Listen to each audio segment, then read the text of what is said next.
just talk about my favorite place in the world with you guys, just kind of share that, and yeah, that's kind of the plan for this video. I guess I will chew on a little bit of gum. I feel like these types of videos are more interesting when there's gum involved. My nails are also super long, so I should use them.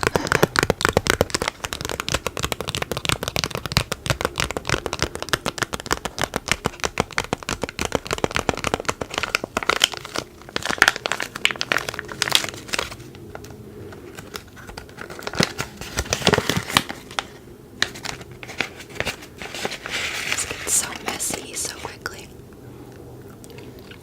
I'll just use a little.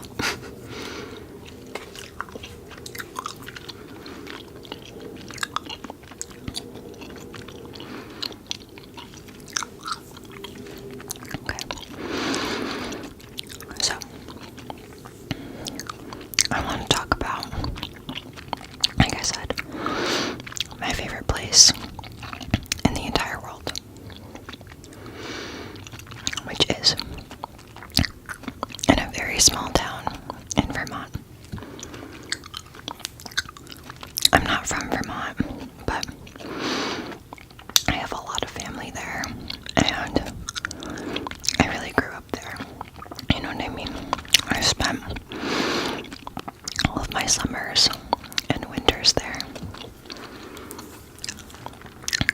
And even now that I'm in New York, I still spend a ton of time there. So, just to give you a little more context,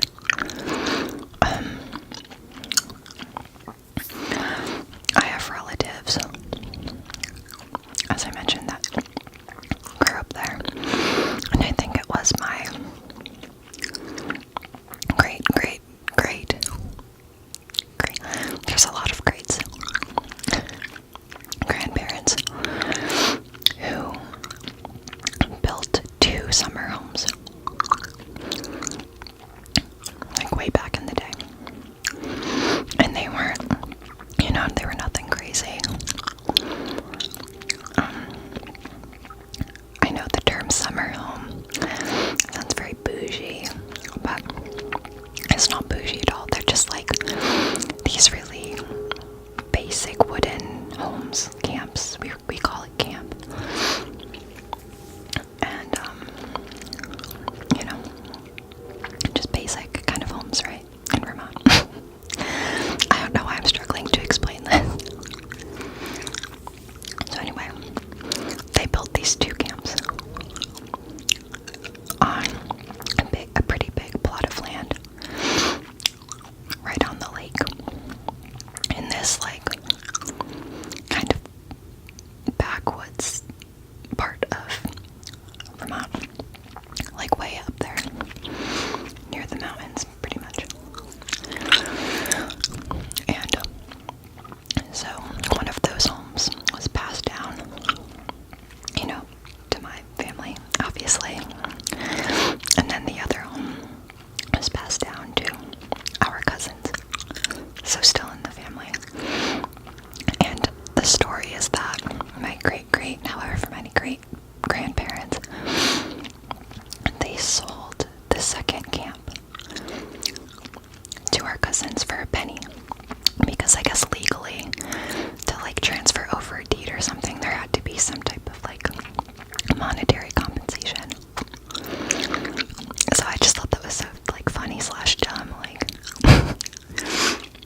But so anyway, we have like this big, large plot of land. It's really nice and grassy and pretty isolated. And then there's just 2 homes there, one of which is like our kind of part of the family. Like, my mom, dad, grandma, like that kind of family line. And then we have my cousins and their family, like their more immediate family.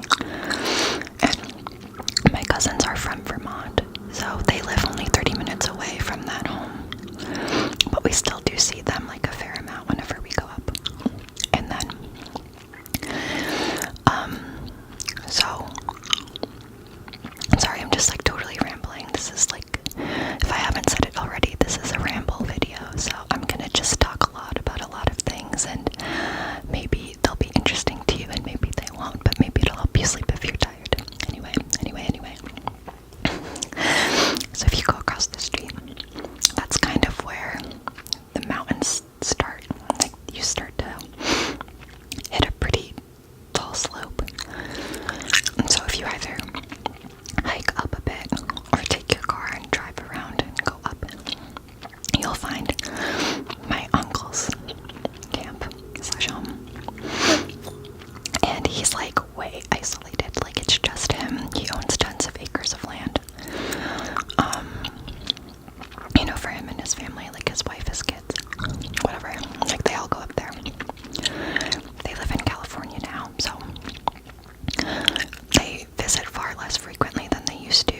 his life, right? So he goes up there. It's great for him for hunting because he has so much land to himself, and he's like I said, he's in the backwoods of Vermont, so there is a lot of wildlife, which can also be scary too. Like, I've run into a lot of moose, and I've been really lucky because let's just say, like, if a moose doesn't want you around, you're not gonna be around.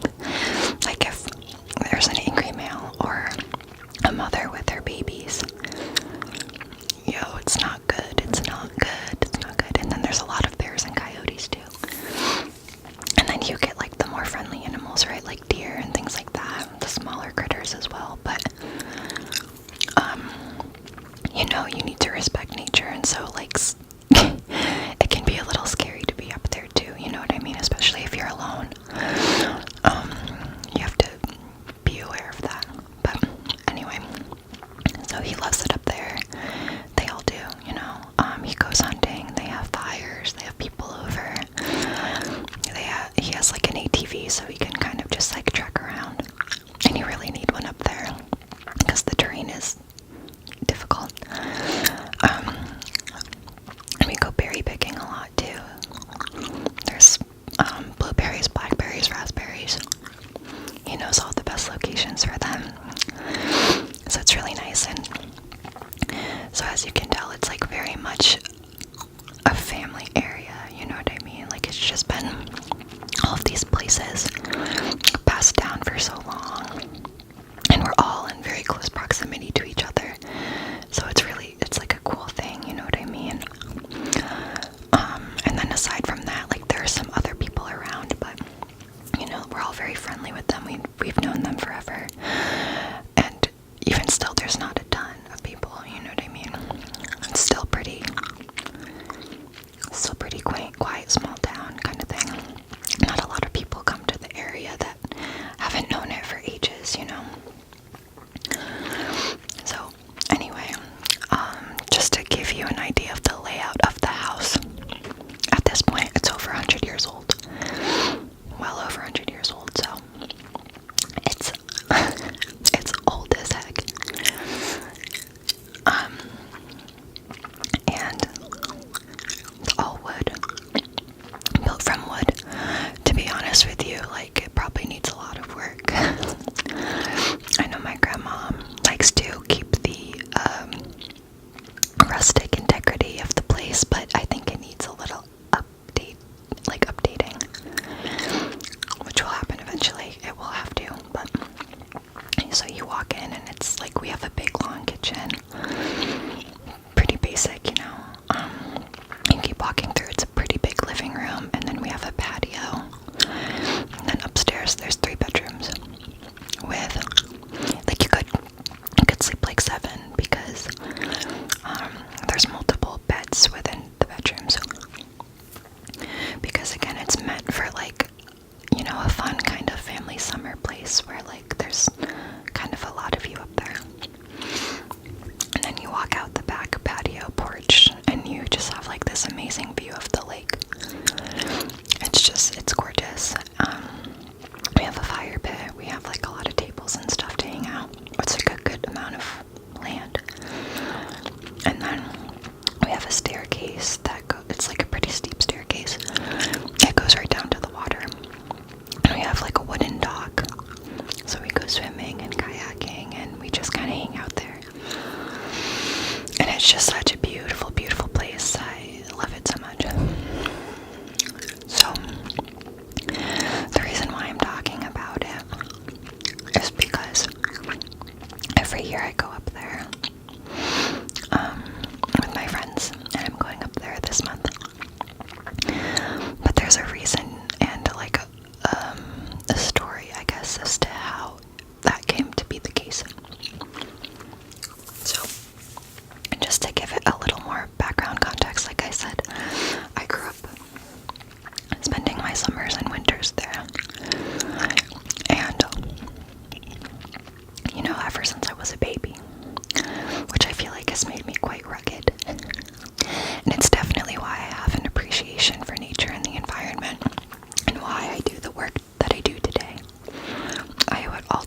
place and my experiences there, 100%. And so, when we would spend our winters there, I loved it, but it was very difficult, as you might imagine, because where we are, it gets very cold. We get a lot of snowfall, and the only heat source we have is from a wood stove. So if that thing is not cranking all the time, that place is very poorly insulated. It's just wood. It's not like a log cabin type of wood. It's like old 100-year-old poorly insulated wood. Because again, it's more made to, it's like a summer place. But my dad used to love spending the winters there. He was a winter guy. Like, he hated summer. And I'm pretty similar too. Like, I don't do well when I'm really hot. I get so cranky. Like, right now I'm hot. And it's not even that hot out. So, like, when it's like July, August, I'm like, ooh, you don't want to know. Which is contradictory because I love being outside and in nature and all of that, but it needs to be like the appropriate temperature. So anyway, we would spend our winters there, and it would be crazy. Sometimes it would be -10, -20 degrees, and the snow would be, up to like past your belly button. You'd try to walk out, and it's a struggle to get anywhere. And I just have like so many funny stories and examples of like how we had to sort of live in that environment for however long we were there. Like, there was a lot of good and a lot of fun, right? Like, we would go snowmobiling and snowboarding and sledding, and we'd sit by the fire, have hot cocoa, play games, stuff like that. Like, that was a blast, always. Sorry, there's a car going by. I might cut that out. I might not. We'll see. And we were right on the lake, so sometimes we'd just go out there. You can go ice fishing if you want. Like, it was a ton of fun. But then there's like the fact of the matter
always felt like a Bear Grylls situation. Like we'd go and we'd go out, we'd go to these like difficult conditions, we'd survive, like we'd make do. Granted, yeah, we had like a shelter, right? We had like a roof over our heads, but you know, most people wouldn't go and do that for fun. I know that, but I loved it. And then obviously the summers were a lot easier, right? It's beautiful. You go swimming, you go hiking, you know, you kind of just hang out, do whatever you want to do. It's built for summer. And so, as I got a little bit older, you know, we would go like every weekend. We'd go a lot. It was like a 3.5 hour drive from where we lived. So we would spend a lot of time there. And when I was in like 5th or 6th grade, my dad would host these like mega parties. And my dad, he was like such a party guy, you know, he had tons of friends, super outgoing, was just like always the life of the party. And just to like, also to clarify, my dad passed away when I was 16, almost 17.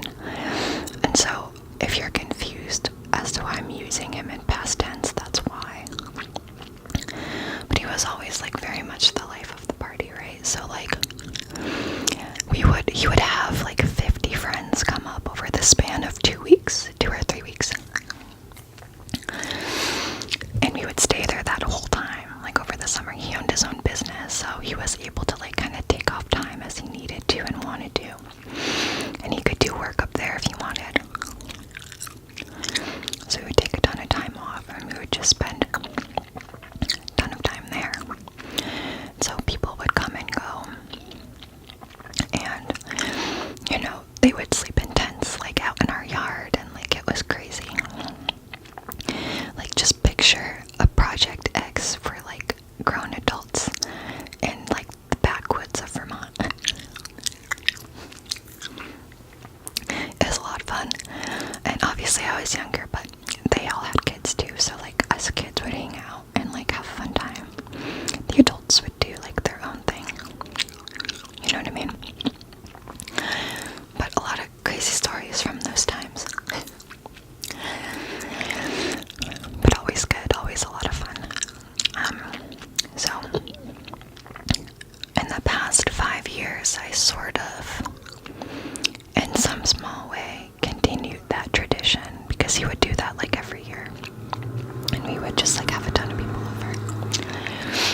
And so now that I'm older, I'm 24 now, I've started recently doing that, where I bring my friends up for the summer and we stay for like a long weekend.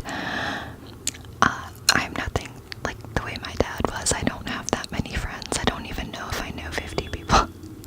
That's a lie, I definitely do, but like I wouldn't invite them to like my summer home, you know what I mean? And so every year for the past 5 years, I've invited, I don't know, like 10 to 15 people up. And we'd spend the weekend together and just like do whatever we wanted to do. Go swimming, go hiking, go like have a s'mores party, get fireworks.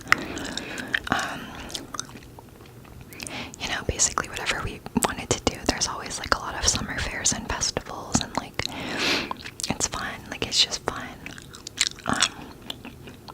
My favorite part too about the space there is that most of us don't get service. There's like no cell reception at all, which I love because you know, I just have like their undivided attention, you know what I mean? Like we're just all there together enjoying our time, you know, not worried about what's going on. Like in a lot of ways it sounds very isolating, and it is, but it's nice to just have a weekend to like relax and hang out and just like be with the people that matter most to you, you know what I mean? And for me, it's especially important because like I have the opportunity to share my favorite place in the world with my favorite people in the world. So it's always my favorite time of the year, and I look forward to it all year. Like, I think about it a lot, to be honest. It's just like always a great time. And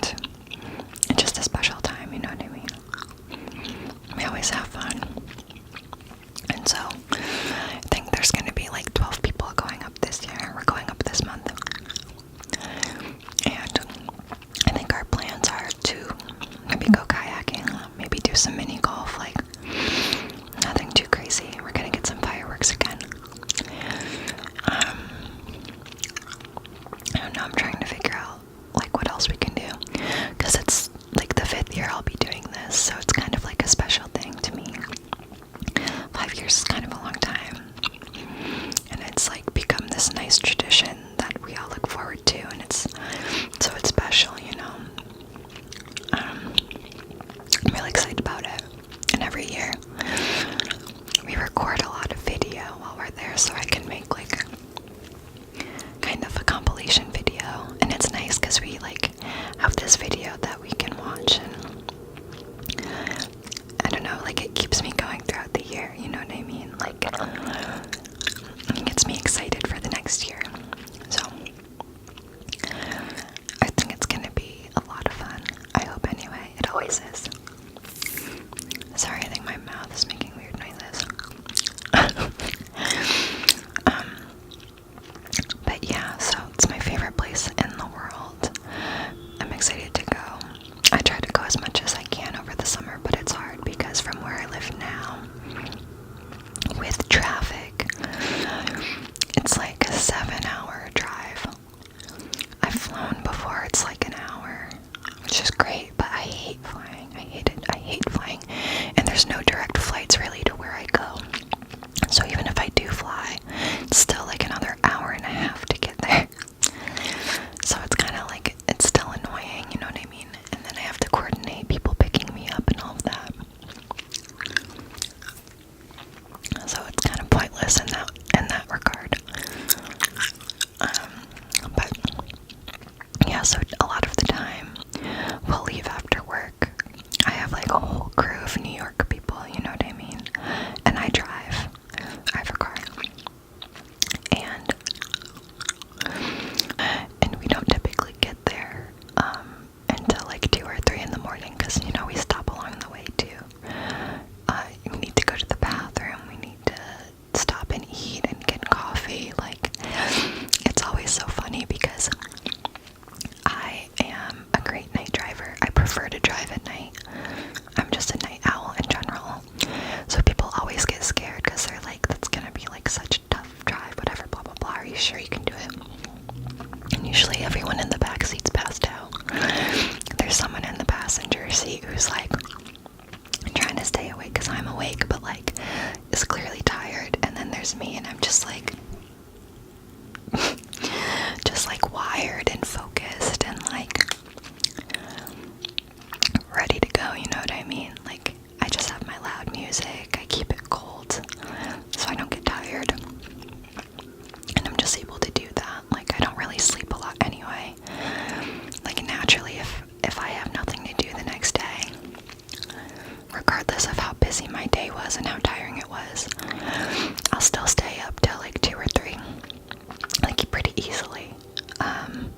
If for whatever reason I needed to stay up later, I could. So I'm never concerned about the drive, but it is, you know, it's long, it feels long. And when it's nighttime, you can't see anything, so that's kind of like annoying. It's really pretty during the day. You get to see all these mountains and all of the trees, and it's beautiful, but you know, that's okay. There's less cars out on the road when it's dark out. And something I love that I get there that I don't get here is stars. You can see all the beautiful stars at night, which I miss a lot because being in the city, it's just like smog central. You know what I mean? And that's too bad. But at least I get to visit places that are really nice. So anyway, yeah, I'm gonna be going up soon in a few weeks. And I'm gonna make another video that I always make, but I also would like to try to make a video for you guys. I'm trying to think of what that would look like. I think it would be really cool to maybe make a video like going out early in the morning on the dock, on the water. Do something with that because the sounds are just so peaceful. It's such a peaceful place. Or I could do a video of just like kind of walking around the area because there's a lot of great walking paths that's just so relaxing and tranquil and beautiful, and it's like very lusciously green and all of that, so that could be good too. know, I'm still trying to think about it, but I would like to make a video. I'm sure it wouldn't be like anything too crazy. I don't think I would bring this mic just because I connect it to my laptop and there's like all of the places I'm gonna want to record. I'm not gonna have an outlet or like a power source, so this wouldn't work anyway. Or maybe I could do voiceovers later. I don't know, I'm still thinking about it. I guess let me know if you guys would want to see something like that. I think it would be really nice to share it with you because it's so meaningful to me. Like I said, it's the most important place in the world to me, and it will always be that way. So, yeah, I would like to share that with you if possible, and we'll see what happens with it. But yeah, I think I've rambled on for long enough, and hopefully it wasn't too boring. I know there's like a lot of background and history that I went through, but I don't know, I like to watch videos where people just ramble on. I think it's relaxing, so hopefully you feel the same way. But yeah, let me know what you want to see next. I hope you guys are doing well. Let me know what your favorite places to go are. If you have any special places like that, I hope you do. And I'd love to hear about them and learn more. So, yeah. That's pretty much it for this video, but I'm about to record some more, and I'll be back very soon with some more videos. So thanks for listening and watching and supporting me all the time. You guys are great. I love you all, and I'll see you soon.